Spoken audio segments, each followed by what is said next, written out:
ये कहानी चंद्रपुर नाम के एक छोटे से गांव की है, जहां रमेश नाम का एक किसान रहता था।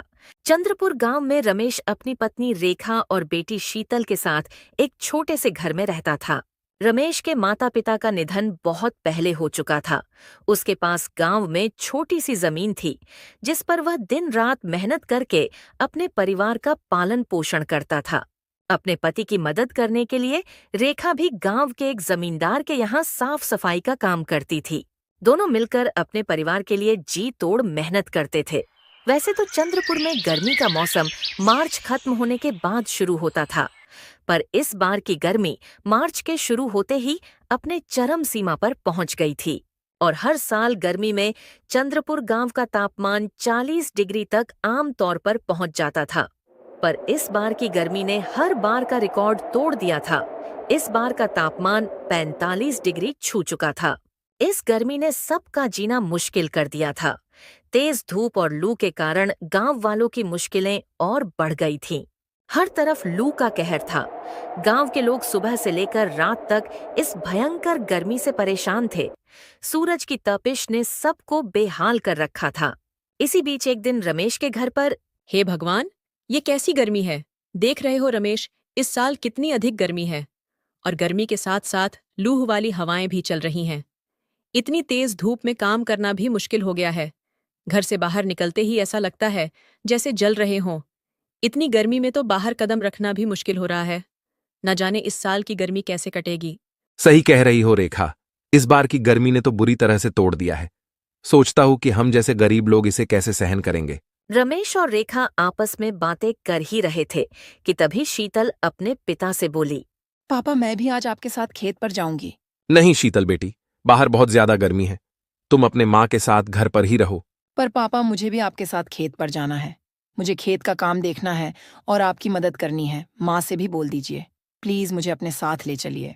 शीतल बेटी, जिद मत करो। बाहर बहुत गर्मी है। अगर तुम बाहर जाओगी तो लूह लग सकती है, और लूह लगने से यदि तुम बीमार हो गई तो फिर तुम्हारे दवाई का खर्चा उठाना हमारे लिए मुश्किल होगा। घर के हालात वैसे ही अच्छे नहीं हैं। इस महीने की मजदूरी भी अभी तक नहीं मिली है। पता नहीं इस हफ्ते का राशन कैसे पूरा होगा। तुम घर पर ही रहो, समझदारी इसी में है। रेखा, क्या घर का राशन खत्म होने वाला है? तुमने पहले मुझे क्यों नहीं बताया कि राशन खत्म होने वाला है?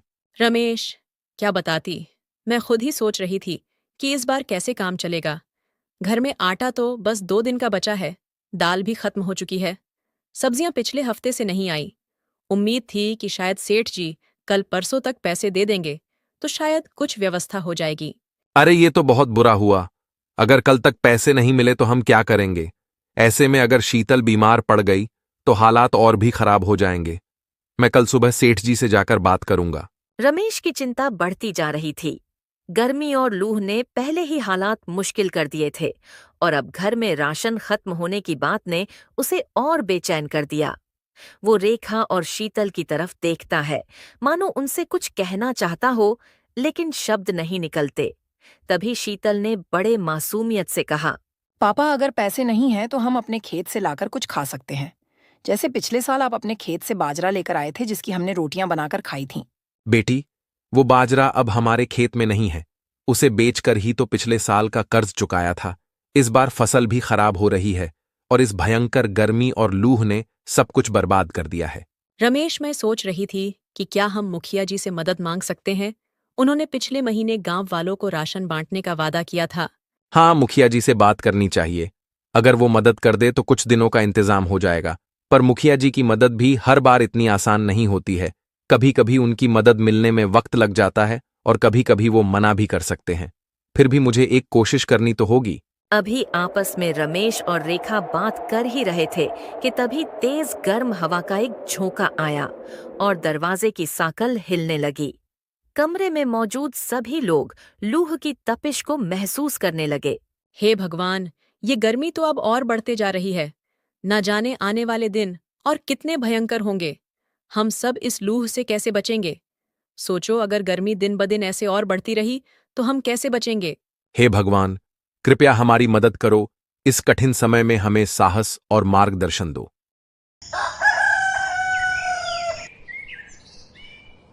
अगली सुबह रमेश ने तय किया कि चाहे जो हो वो मुखिया जी से मदद मांगने जाएगा, क्योंकि अब बढ़ते गर्मी और भूख ने उसे चिंतित कर दिया था। उसने रेखा और शीतल को घर पर रहने को कहा और खुद मुखिया की घर की ओर निकल पड़ा। कुछ देर चलते चलते वो मुखिया के घर पहुंच जाता है। मुखिया जी, हमारे हालात बहुत बुरे हैं। घर में राशन पूरी तरह से खत्म हो चुका है। भीषण गर्मी और लूह के चलते कामकाज भी बंद हो गया है। अगर आप थोड़ी मदद कर दें तो आपका ये एहसान मैं जिंदगी भर नहीं भूलूंगा। रमेश, ये मेरी जिम्मेदारी थोड़ी है।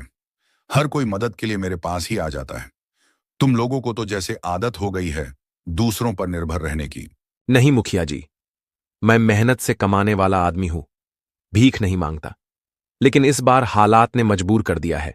भीषण गर्मी और लूह ने खेतों की फसल जला दी है और मेरा परिवार भूखा है। कृपया मदद कर दीजिए। चुप रहो।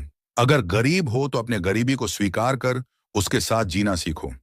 यहां आकर रोने धोने से कुछ हासिल नहीं होगा।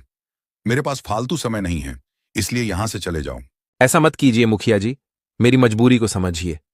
आप हमारे गांव के मुखिया हैं। अगर आप ही हमारे साथ ऐसा व्यवहार करेंगे तो हम किसके पास मदद मांगने जाएंगे। रमेश की ये बात सुनकर मुखिया बहुत भड़क जाता है और अपने घर के नौकरों को आवाज लगाकर कहता है, अरे चेतन विकास, सुनो तो जरा, इसे यहां से बाहर कर दो और आगे से इसे मेरे घर में कदम भी नहीं रखने देना। फिर मुखिया के घर के नौकरों ने रमेश को धक्के मारकर मुखिया के घर से बाहर निकाल दिया। मुखिया के मुंह से खरी खोटी सुनने और धक्के खाने के बाद रमेश भारी मन से अपने घर की ओर चल पड़ा। रमेश जैसे ही अपने घर आया, उसने देखा कि रेखा बिस्तर पर लेटी हुई है और उसकी बेटी शीतल उसके पास बैठी हुई थी। पापा आपके जाने के कुछ देर बाद अचानक माँ चक्कर खाकर गिर गई और उनको बहुत तेज बुखार भी चढ़ गया और तब से वो कुछ बोल नहीं रही है। हे भगवान, ये क्या हो गया? रेखा, कुछ बोलो ना, कुछ तो बोलो। ऐसे चुप मत रहो, तुम्हें कुछ नहीं होगा। रमेश, अब मुझसे सहन नहीं हो रहा। ये भीषण गर्मी और भूख ने मेरी सारी ताकत छीन ली है। मुझे माफ करना, मैं अब तुम्हारा और शीतल का साथ देने में असमर्थ हूँ। रेखा की ऐसी बातें सुनकर रमेश की आंखों से आंसू बहने लगे। उसने रेखा की तरफ देखा और रोते हुए कहा, रेखा, ऐसा मत बोलो, तुम्हें कुछ नहीं होगा। तुम हमें छोड़कर नहीं जा सकती। मैं कुछ भी कर सकता हूं तुम्हें ठीक करने के लिए।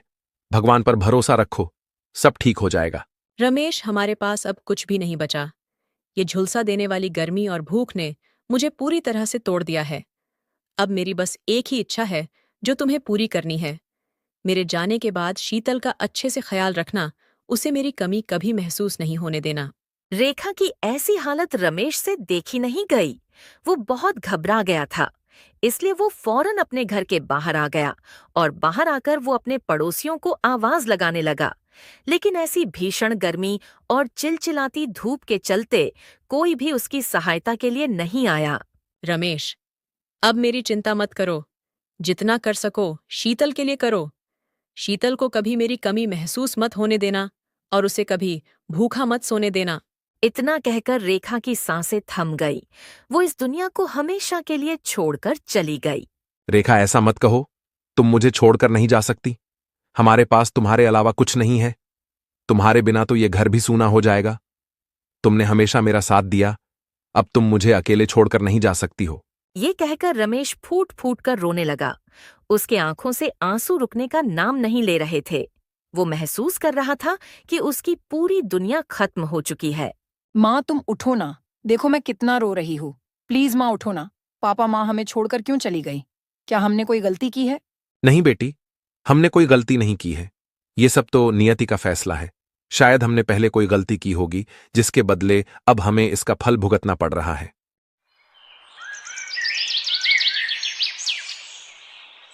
रेखा के जाने के बाद कई महीने गुजर गए। अब रेखा के जाने के बाद रमेश और शीतल के जिंदगी में जैसे अंधेरा छा गया था। छोटे से घर में अब एक अजीब सा सन्नाटा था। बिस्तर पर पड़ी रेखा की निशानी और उसकी जगह बस अब उसकी यादें रह गई थीं। रमेश कई रातों तक रेखा की याद में सो नहीं सका। पापा माँ हमें छोड़कर क्यों चली गई? क्या हम उन्हें वापस नहीं ला सकते? बेटी, तुम्हारी माँ ने हमें नहीं छोड़ा। वो अभी भी ऊपर से हमें देख रही है। अब हमें और मेहनत करनी होगी, क्योंकि तुम्हारी माँ चाहती थी कि हम कभी हार ना माने। रमेश की आंखें ये कहते हुए फिर नम हो गई। उसने शीतल की ओर देखकर अपने आंसुओं को रोक लिया, क्योंकि वो अपने आप को अपनी बेटी के सामने कमजोर नहीं दिखा सकता था। देखते देखते इसी तरह कई दिन और बीत गए। फिर एक दिन सुबह रमेश जब अपने घर के बाहर बैठा था, तभी गांव का सेठ मनोहर वहां पहुंचा और बोला, रमेश, अब तो 6 महीने बीत चुके हैं। मेरा कर्ज तुम अब तक नहीं चुका पाए हो। तुम्हें पता है ना, अगर तुम मेरे पैसे नहीं लौटा पाए तो मैं तुम्हारा घर और तुम्हारा खेत दोनों नीलाम करवा दूंगा। सेठ की बात सुनकर रमेश का चेहरा चिंता से भर गया। उसकी माथे की लकीरें और गहरी हो गईं। उसने सिर झुकाते हुए कहा, सेठ जी, मैं पूरी मेहनत कर रहा हूं, लेकिन अभी तक पैसे नहीं जुटा पाया हूं। मुझे थोड़ा और समय दे दीजिए। देख रमेश, बहाने बनाने से कुछ नहीं होगा। तुम्हारे पास केवल 10 दिन है। अगर इतने समय में कर्ज नहीं चुकाया तो नतीजे भुगतने के लिए तैयार रहना। मनोहर रमेश को धमकाकर वहां से निकल जाता है और सेठ का ये कहकर वहां से चले जाना किसी संकट से कम नहीं था। वो सोचने लगा कि अब उसे क्या करना होगा। उसकी सोच बार बार अपनी बेटी की ओर जा रही थी। देखते देखते कुछ दिन और गुजर गए और अब रमेश की चिंता और बढ़ती जा रही थी। 10वां दिन करीब आ गया था। तभी अचानक एक दिन उसका पुराना दोस्त प्रेम गांव वापस आया। प्रेम और रमेश बचपन के दोस्त थे, लेकिन कुछ सालों पहले रोजगार की तलाश में शहर चला गया था। अब वो काफी पैसे वाला हो चुका था। जब वो रमेश के घर पहुंचा तो उसने देखा कि रमेश गहरे विचारों में डूबा हुआ है। अरे भाई रमेश, तू इतना परेशान क्यों है? क्या हुआ? कोई परेशानी है तो बता। फिर रमेश ने अपने दोस्त को सब कुछ बता दिया, सेठ के कर्ज और उसकी धमकी के बारे में। ये सब सुनकर प्रेम का दिल पिघल गया और उसने रमेश से कहा, रमेश, तू फिक्र मत कर। दोस्त क्या कहने के लिए होता है। ये ले, सारे पैसे लेकर जा और सेठ का कर्ज चुका दे।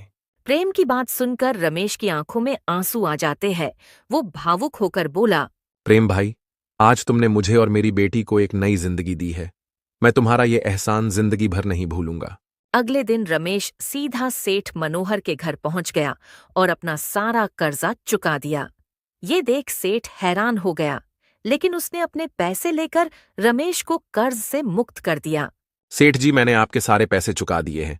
अब आपके और मेरे बीच कोई लेन देन बाकी नहीं है। ये सब तो ठीक है रमेश, पर एक बात बताओ, इतने पैसे तुम्हारे पास आए कहां से? सेठ जी, पैसे कहीं से भी आए, पर आपके पैसे तो मिल गए ना। इतना कहकर रमेश वहां से निकल गया। चलते चलते वो कुछ दूर गया ही था, तभी उसे रास्ते में एक बूढ़ी औरत मिली, जो उसे परेशान देखकर बोली, बेटा, तुम्हारी पत्नी के बिना तुम्हारा जीवन अधूरा सा लग रहा है। मुझे पता है कि तुमने उसके लिए बहुत दुख और दर्द सहा है, लेकिन याद रखो, जीवन कभी थमता नहीं, इसीलिए आगे बढ़ते रहना होता है। बूढ़ी अम्मा की बातें सुनकर रमेश भावुक हो गया और उसकी आंखों में आंसू आ गए। फिर उसने भारी मन से कहा, अम्मा, आप सही कह रही हो। मेरी पत्नी के बिना मेरा जीवन सूना हो गया है। मैं अपनी बेटी शीतल के लिए खुद को संभालने की कोशिश कर रहा हूं, लेकिन कई बार ऐसा लगता है कि मैं हार जाऊंगा। क्या आप मुझे कोई तरीका बता सकती हो जिससे मैं अपनी बेटी की ओर अच्छे से देखभाल कर सकूं?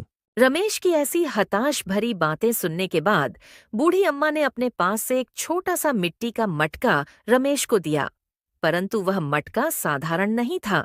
बेटा, तुम चिंता मत करो, मैं तुम्हारी मदद करूंगी। ये लो ये पवित्र मटका, इसे लेकर जाओ और अपने घर में भगवान के सामने रखकर सच्चे मन से प्रार्थना करो। भगवान तुम्हारी जरूर सुनेंगे, लेकिन ध्यान रहे, तुम्हें 7 दिनों तक इस मटके के सामने बैठकर अपने पत्नी के लिए प्रार्थना करनी होगी।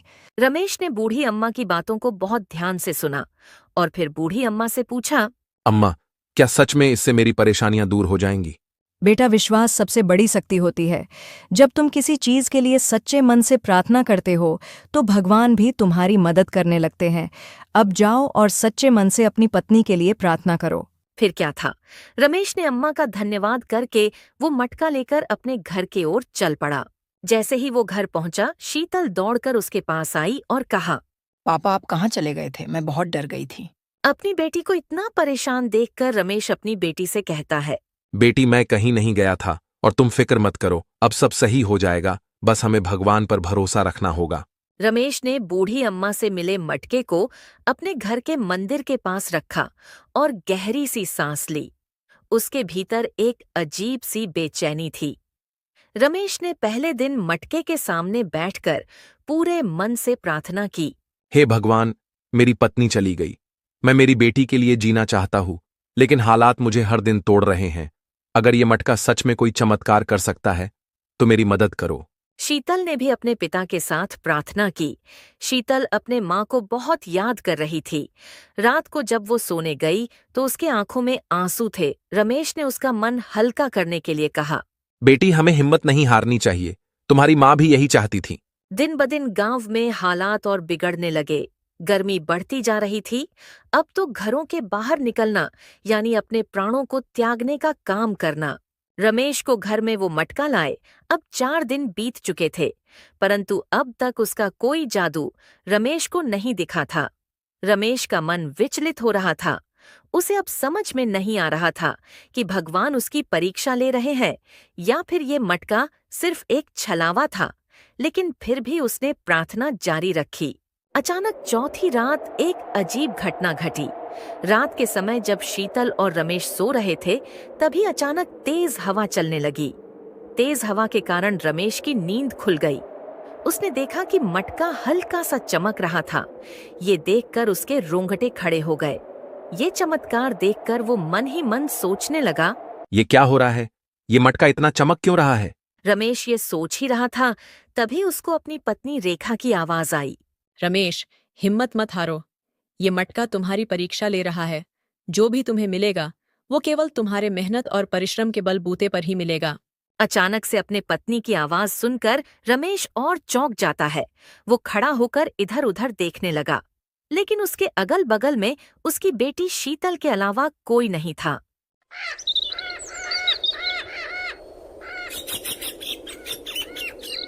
घर पर राशन की कमी हो चुकी थी और रमेश की फसल भी पूरी तरह से खराब हो चुकी थी। इसलिए सुबह होते ही रमेश काम की तलाश में घर से निकल जाता है। सुबह जब रमेश काम की तलाश में गांव के बाजार में गया, तब उसको पता चला कि चंद्रपुर गांव के पास ही एक नई फैक्ट्री खुल रही है और वहां मजदूरों की जरूरत है। ये बात सुनकर रमेश सोचने लगा, अगर मुझे उस फैक्ट्री में काम मिल जाए तो शायद मेरी सारी मुश्किलें खत्म हो जाएं। रमेश ये बात सुनकर बहुत खुश हो जाता है और अपने घर की ओर चल पड़ता है। अभी रमेश अपने घर के बाहर पहुंचा ही था, तभी गांव में रहने वाले सुधांशु चाचा उसके घर के बाहर मिल जाते हैं। अरे रमेश बेटा, कहाँ से आ रहे हो? कहीं नहीं चाचा, बस बाजार गया था काम की तलाश में। पर बाजार गया तो सुना कि गांव के बाहर कोई फैक्ट्री खुलने वाली है, तो बस वहीं निकलने की तैयारी करने जा रहा हूं। अगर वहां काम मिल जाए तो मुझे घूम घूम कर काम करने की जरूरत नहीं पड़ेगी। क्या बात है बेटा, मैं भी तुम्हारे पास इसी सिलसिले में बात करने आया हूँ। मैं भी उसी फैक्ट्री में काम कर रहा हूँ और वहां के सेठ जी ने मुझे मेहनती और भरोसेमंद लोग लाने को कहा है। तो क्या कहते हो, कल चलोगे मेरे साथ सेठ जी से मिलने? चाचा नेकी और पूछ पूछ, मैं अभी सामान बांध लेता हूं और कल आपके साथ चलने की तैयारी करता हूं। फिर क्या था, अगली सुबह रमेश चाचा के साथ फैक्ट्री के लिए निकल जाता है। रास्ते में चलते चलते रमेश सिर्फ वो नौकरी पाने की इच्छा कर रहा होता है। कुछ देर बाद दोनों फैक्ट्री पहुंचकर सेठ के सामने खड़े हो जाते हैं। फैक्ट्री का सेठ रमेश को फैक्ट्री में काम करने की सारी जानकारी उसे बता देता है और रमेश को फैक्ट्री में काम करने के लिए रख लेता है और उसे अगले दिन से फैक्ट्री आने कहता है। काम मिलने की बात सुनकर रमेश बहुत खुश होता है और खुशी खुशी अपने घर के लिए निकल जाता है। काम मिलने की खुशी में रमेश अपनी बेटी शीतल के लिए आज बाजार से अच्छी अच्छी खाने की चीज लेकर घर आता है। पिता को इतना खुश देखकर शीतल भी बहुत खुश होती है और अपने पिता से इस खुशी का कारण पूछती है। क्या हुआ पिताजी, आज आप बहुत दिनों बाद इतने खुश लग रहे हो? हाँ बेटी, आज मैं बहुत खुश हूं। आज के बाद हमारी सारी तकलीफें खत्म हो जाएंगी, क्योंकि मुझे गांव के बाहर नई वाली फैक्ट्री में नौकरी मिल गई है। अभी रमेश अपने बेटी से बात कर ही रहा था, तभी वो मटका फिर से चमकता है और उसमें से रेखा की आवाज आती है। रमेश, अब से तुम्हें खूब मेहनत करनी होगी और शीतल को वो सारी खुशियां देनी होगी जिसकी वो हकदार है। अचानक रेखा की आवाज सुनकर शीतल और रमेश दोनों चौंक जाते हैं। तभी रमेश को याद आता है कि आज ठीक 7 दिन बीत चुके हैं इस मटके को घर लाकर। रमेश भी समझ जाता है कि उसकी पत्नी उस मटके से उसका हौसला बढ़ा रही थी और अब से वो बहुत मेहनत करेगा और अपनी बेटी शीतल को एक अच्छी जिंदगी देगा। दोस्तों,